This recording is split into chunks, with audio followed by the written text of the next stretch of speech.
A big storm is coming our way with heavy rain, gusty winds, the latest forecast analysis on this special edition of the Carolina Weather Group.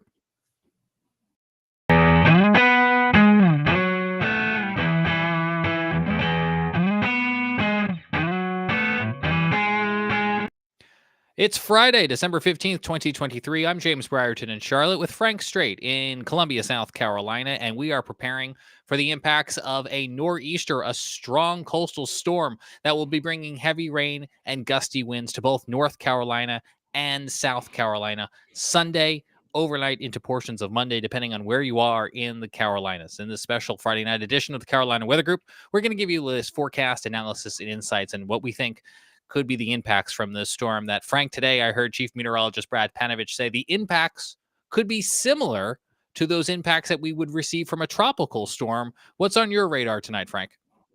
I'm thinking about the same thing. It looks as though this thing is going to have roughly the same kind of wind, roughly the same amount of rain, kind of a storm surge as well, and also an isolated tornado threat for the coastal areas. And that sounds exactly like a tropical storm to me. Yeah, absolutely. And there's been a lot of discussion against us, amongst us weather weenies about, well, this model says it's going to go this way, and this model says it's going to go this way. But I mean, now that we are 48 hours out, sure, maybe the low is a little bit closer to shore, maybe the low is even a little bit more onshore. But all in all, what Frank just said, I think, is really the key factor here, is that we're going to see coastal impacts. We're going to see coastal flooding. We're going to see gusty winds as far inland as Columbia, as Charlotte, North Carolina, which could lead to some scattered power outages and even the downing of some trees. Our own Scotty Powell in Myrtle Beach tweeting this today. As you can see, the city of Myrtle Beach picking up trash cans along the coast there in their town as they prepare to bring in any loose objects. You at home can do the same thing when you think about holiday decorations and other things that could be easily blown away, because we could easily, as Frank just said, be seeing winds upwards of 30, 40, maybe even 50 miles an hour or so. Especially, Frank, I guess the winds would be even stronger if you're along the coast. Is that right? Yes, correct. I'm looking most closely at the South Carolina coast today, but the North Carolina coast is faring similarly. I think the wind gust potentials 50 plus right at the immediate South Carolina coast, and that might extend even farther inland across South Carolina. I mean, across North Carolina. It may not be just at the Outer Banks or just near the beaches. It may actually go fair ways inland. Yeah, let's talk a little bit about those wins, because I feel like a little bit we got a preamble to this weekend setup last weekend when we had a storm system. We had storms roll through associated with the cold front, and we did see heavy rain, gusty winds, and yes, even a little severe weather, including a tornado there in Gardner, North Carolina, south of Raleigh. And yet here we are again. It's another Sunday and another storm system. I was already kind of looking around my property today. Matter of fact, I called Duke Energy to let them know a tree was already leaning on some power lines. And as I told the operator, that line is still up, but when we get those winds through on Sunday, that could be the first one to come back on down. What do you think, Frank, people could be doing on Saturday when the weather's nice to get their property prepared for Sunday? Well, first and foremost, those of you that have those Christmas decorations out, you'll want to make sure that those are securely in place.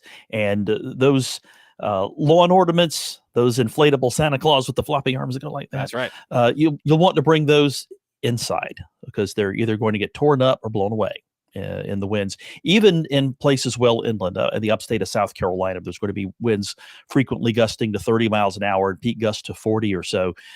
That's going to be enough to blow those Christmas decorations away, along with the empty trash cans you have in your yard, things like that. You're going to want to bring those inside. Put them in your garage or something so that you don't lose them. Yeah. And any other, like I said, any of those loose items in your yard.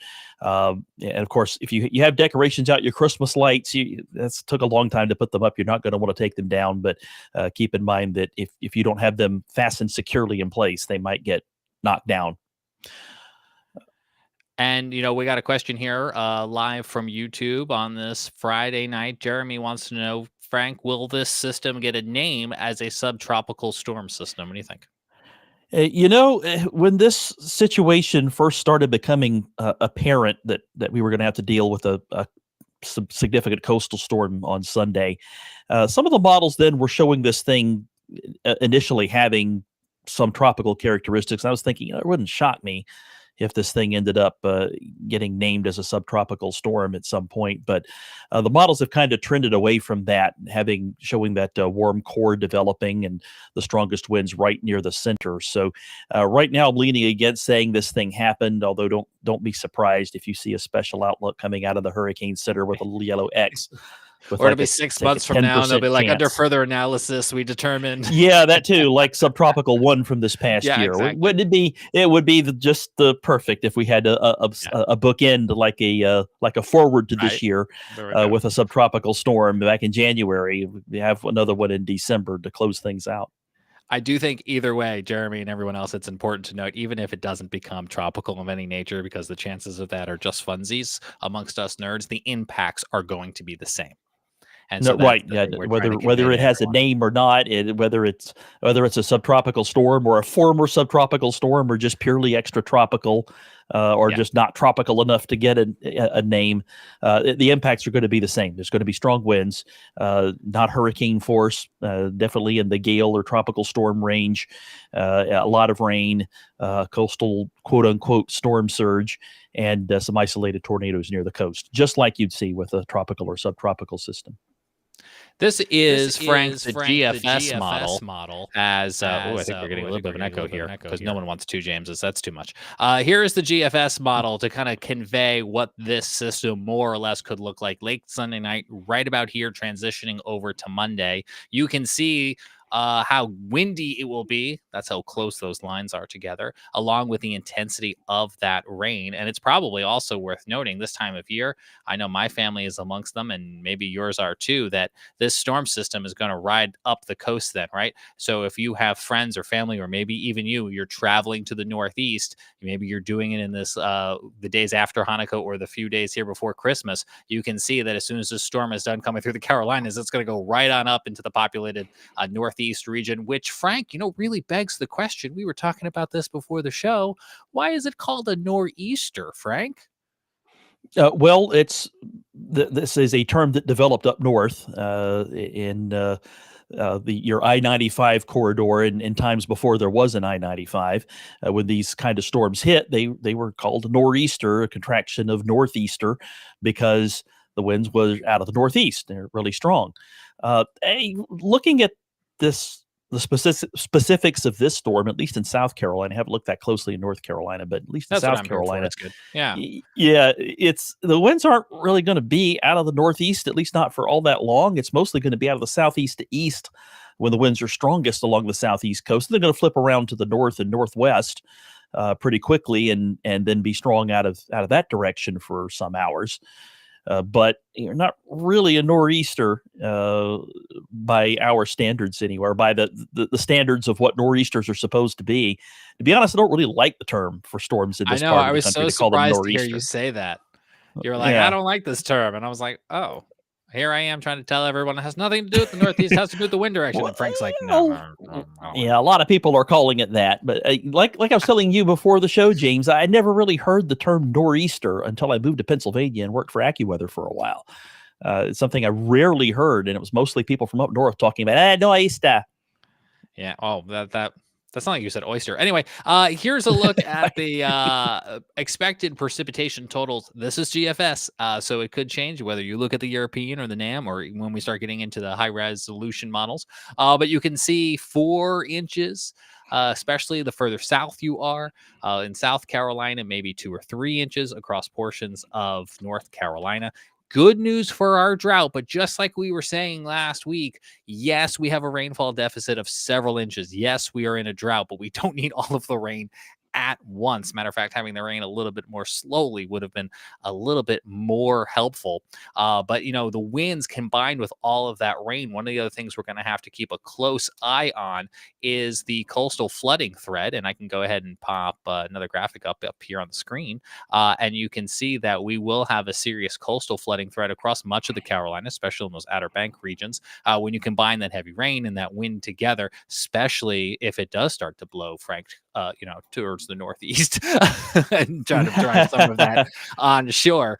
So we are watching for the chances of coastal flooding. Matter of fact, here's a little coastal flooding prediction map for you that our friend Scotty Powell, again in the Myrtle Beach area, tweeted out earlier today from the Weather Service. This is the Atlantic coast there at the Spring Maid Pier. And you can see that the prediction is that the tides there could surpass the flood stage being 7 feet. And by the time we get through Sunday, they might be looking at 9, almost 10 feet of water in some places. So again, it could be a coastal, it could be water coming in an inlet, could be water coming up a little bit up a river, depending on the exact flow that we do get associated with this. And Frank, I think you've got another one up on your screen here. This is for Charleston. What are you looking at there in South Carolina?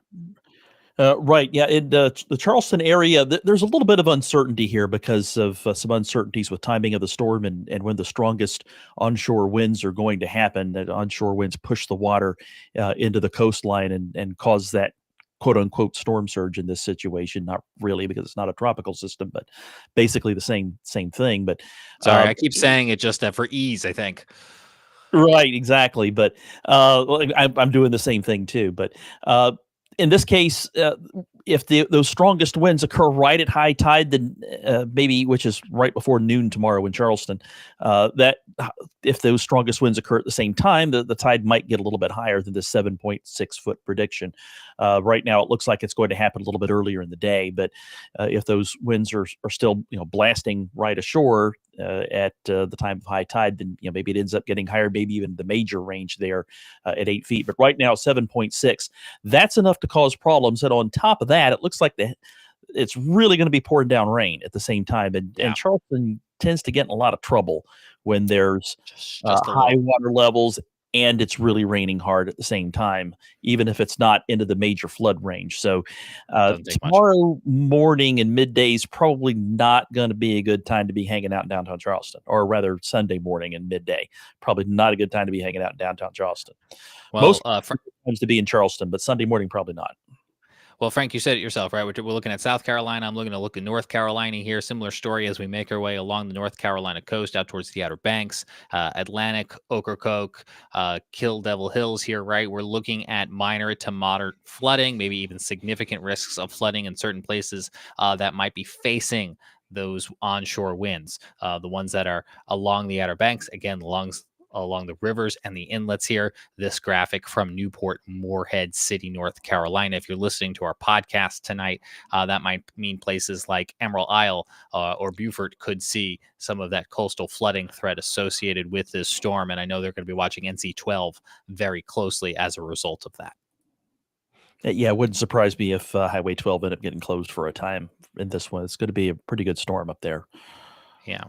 Here's a look at, I'm going to go back to the GFS. We can look at some of the other models too. I don't want to only be playing the GFS game, but this, Frank, here is wind speeds at 925 millibars. So, we're not looking at surface level here, a little above, but you can see folks at home, where the center of circulation might be associated with this nor'easter as it kind of comes up that I-95 corridor, and those winds, at 925 millibars, talking 40, 50, let's see, this is in knots, so somebody can do some math here, but you can see the strongest winds, 60, 70, 80 knots will be just like a tropical system on that northeast quadrant, if you will, that top right quadrant of the storm system. So all along the I-95 corridor is where we could see the bulk of some of the worst power outages potentially with this.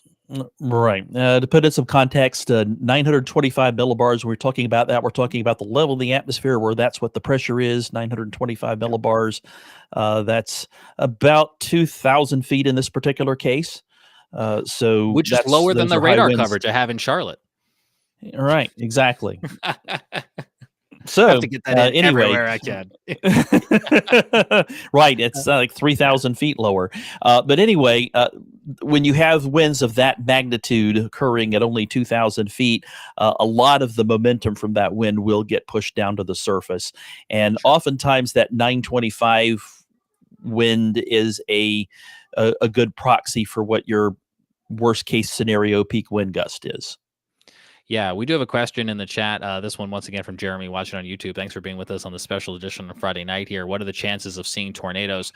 3 days out, we don't get the actual SPC category breakdown of the actual tornado versus wind versus hail. But you can see marginal risk here on Sunday, that tier 1 out of 5. Typically, that puts us in that 2% chance of seeing a tornado, give or take. But again, I think if we do see one, just like a tropical system, and Frank, you can correct me or back me up here, I think it'll be probably short-lived and maybe even hard to detect on that crowded radar. So again, I think the best chances of seeing a quick spin up is going to be east of I-95.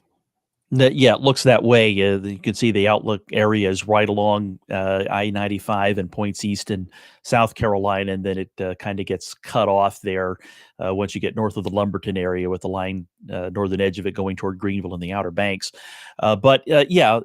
This is not going to be a big tornado outbreak, I don't think. There's potential for a few, but it wouldn't surprise me if there was zero either. It's not the greatest setup for tornadoes. There's not Sure. a ton of that instability present. Gobs and gobs of shear, but not a whole lot of instability. So this is, and like you mentioned, this is the kind of thing where you can where you can get these tornadoes. They tend to be weak, although even the weakest tornadoes are still very dangerous, and they hit. They develop quick and they dissipate quick, so they don't last very long. And the downside of that is it makes it very difficult for the Weather Service to get out a good warning with good lead time. So Yeah. I empathize, sympathize with them tomorrow. It's going to be a difficult job to get those warnings out in a timely manner. Yeah, let's talk a little bit about the warning process. It's going to be a good day to have a NOAA weather radio. That is an analog piece of technology that will work most of the time, even if your cell networks go down, if your power goes out, because even if we're not getting spin up tornadoes, we're still going to have those gusty winds we talked about, 40, 50, maybe approaching that 60-mile per hour, almost that severe thunderstorm strength in some places. And that could be enough to bring down power lines, tree branches, or trees themselves in some places. And so that could be leading to sporadic power outages. So having that NOAA weather radio is a good way to stay informed. Two promises that we'll make here from the Carolina Weather Group to help you stay informed.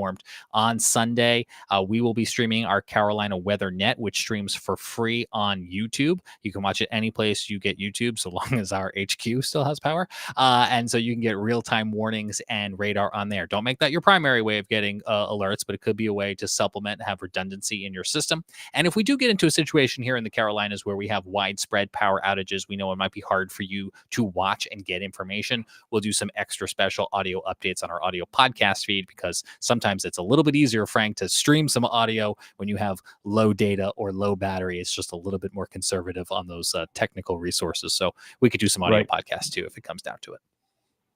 Yeah. But another thing I probably should have mentioned, we were talking about the tornado risk. The closer you are to the coast, the higher that's going to be. I think that the best chance of seeing a tornado might actually be from a water spout that's occurring over the water and ends up coming ashore.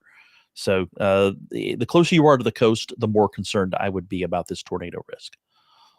Yeah, that's a really, really good point. And, I'm just, I am comparing, and, I don't want to deter folks from the actual impacts, but amongst our group of weather weenies, I know we all like to look at the different model runs, and we've been looking at the GFS throughout our broadcast tonight. And if you're watching with us on YouTube or on Facebook, it's interesting to see on this NAM, this is actually the 0Z, almost how elongated the storm system kind of became as it got dragged up into the mid-Atlantic coast. So, those winds could be really strong along the coast, and how far inland they come, we'll have to wait and see. But I think one way or the other, Frank, the biggest story out of Bank of America Stadium on Sunday might not be how badly the Panthers are losing. If anything, the Panthers might be rooting for the game to get postponed or canceled. Maybe not the Panthers' year, that's for sure. So that'll be a real world impact. So if you have any outdoor events on Sunday, you might want to consider moving them inside or rescheduling them altogether. The good news is Saturday is going to be really great. I got plans outside on Saturday. And Frank, here looks like you're looking at one of the European-based models. Is that what I'm seeing? Yeah, this is the Euro, the main Euro deterministic model, and we'll start this out here at 48 hours from the 12Z run. So that would be Sunday evening. and or rather Saturday evening, and the storm's still in the developing stages over the eastern Gulf of Mexico at this point. That's your left panel. Right panel's peak wind gust. I know that doesn't show up particularly well here. This, by the way, coming from weatherbottles.com. And the wind looks like it picks up and the rain spreads over South Carolina during late Sunday or Saturday night, early Sunday morning, the early morning hours, and then into North Carolina, at least according to the Euro, and then spreads over South Carolina during the morning. And again, that looks like when the strongest winds occur, according to the Euro anyway. This is 18Z we're looking at, and up to that point, it looks like the Charleston area has peak gusts of 45 to 55, and the Myrtle Beach area in the high 40s. And then those winds translate into the Outer Banks in the afternoon and evening, and across the Sounds and some inland areas too. And that's where those wind gusts are up in the 50s for the Outer Banks, and high 40s to around 50 there. Another thing worth mentioning, again, this thing winds down in South Carolina during the evening and North Carolina late at night, but look what's happening on the backside. Northwest flow. Strong northwest flow. Sure. And the model here is showing some gusts going up to around 60 miles an hour in the Boone and Jefferson area. And also, if you're high enough in elevation, some snow. So we'll be watching out for some snow accumulations there late Sunday night into Monday across the mountains in North Carolina, and even into Monday night, and maybe even going into early Tuesday. So we might end up seeing several inches in the favored spots up there. Yeah, if only the rest of us could have got in on that, is what the rest of the snow lovers were saying. I did pop up a question from YouTube tonight. Hickory Gun Nut asked, will there be any moisture damming occurring against the mountains that will increase the rainfall totals in the foothills area? Segues nicely off of what you were just talking about, Frank, there with that northwest flow and the cooling of the temperatures and turning some of that rain into snow or wintry precip. And yeah, I think that is definitely a good call out from Hickory, and a potential. I mean, the good news is I think this thing is close enough to the shore that the lower precip numbers in total in general will be closer to those higher elevations, so there's some saving grace there. But yes, absolutely, I think especially if you live in an area where you kind of know, okay, when the winds get blowing this way, the terrain really starts to interact with it.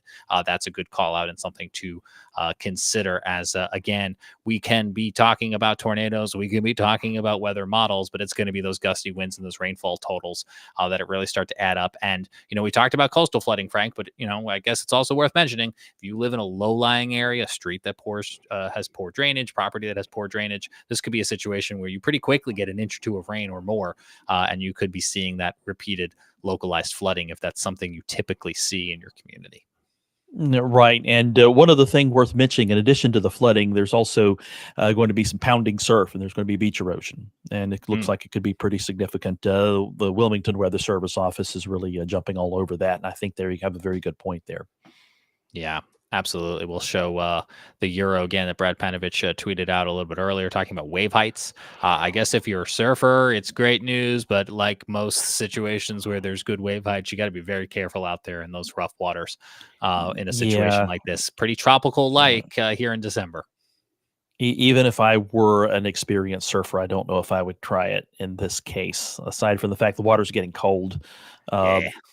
This is really going to be pounding hard. And it's not like it's Hawaii type surf where you've got an offshore flow and distant swells coming in with those overhead bombs being caused by swells. Those are great. No, this is going to be sloppy, choppy, junky surf, and not going to be any fun. And it's going to pound the heck out of you try and surf it. I wouldn't recommend it, even if you're experienced.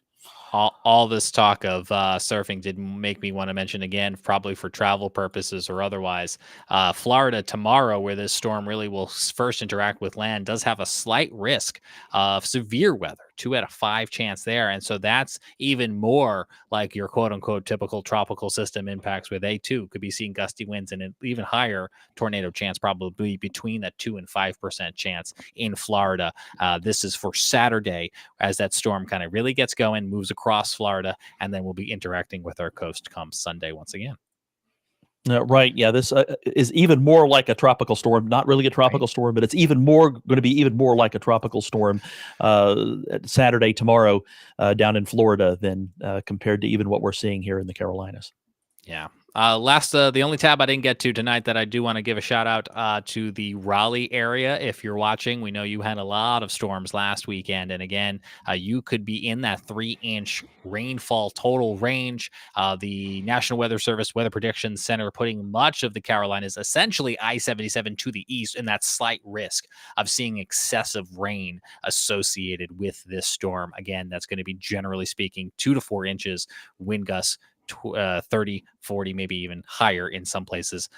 The closer you are to the shore, in recapping Frank on this special edition, I think the closer to the shore is where we're going to see the biggest impacts. But this is really going to be a North Carolina wide, South Carolina wide event, and we'll be keeping a close eye on it on Sunday. Right. Yes. The biggest effect is, as we mentioned, at the coast, and the effects lessen as you head west toward the mountains, but still a substantial wind and rainstorm, even up to the foothills. And then once you get in the mountains, I think the wind potential goes up. It's just that it's as the storm's moving away, when the wind really picks up there, and cold air starts blasting in, and you get those northwest flow snows. It's very, very true. Well, that's going to do it for the special edition of the Carolina Weather Group on this Friday night. Frank, it's good to see you. Thanks for giving us your insight on this storm system. We know you'll be keeping a close eye on it there in South Carolina Sunday. Sure will. I'm James Brierton. Stay subscribed. YouTube will have live streaming radar during the storm. And like I mentioned, we'll do special audio blasts if the situation were to warrant. Until then, thanks for joining us and trusting us with your forecast analysis. We'll see you each and every Wednesday for more from your favorite podcast about weather, science, technology, and more. We know we're your favorite. We know. You we know. better we be liking us, watching us, and yeah, subscribing. we won't tell the other shows.